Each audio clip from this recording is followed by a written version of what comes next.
Hello guys, in today's video I'm gonna show you how to find blocked users on your accounts on Discord.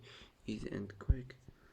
First click on your profile and now click accounts, and here you will find blocked users as you see here, and that's it.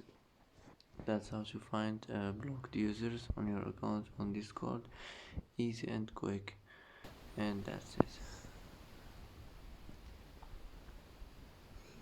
And that's it for today's video. If you like this video, don't forget to like and don't forget to subscribe.